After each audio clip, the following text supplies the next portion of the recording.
This time we're supposed to add binary numbers. So we have 1 plus 1. 1 plus 1 is equal 2. That's why I'm going to write 2. This is binary 2. Many people say 1 plus 1 is 10. No.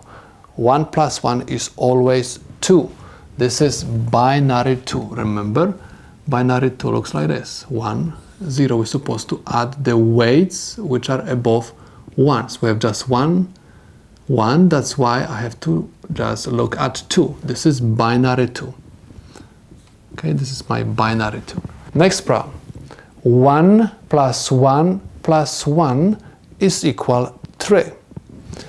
That's why my answer looks like this. Somebody is going to say, how come 11? This is not 11, this is binary number.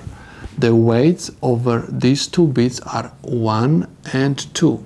2 plus 1 is equal 3. So 1 plus 1 plus 1 is equal 3. This is binary 3. 1 plus 1 plus 1 plus 1 is equal 4. That's why I'm going to write this. Some people are going to say, how come? 1 plus 1 plus 1 is equal 100. This is not 100. This is binary 4.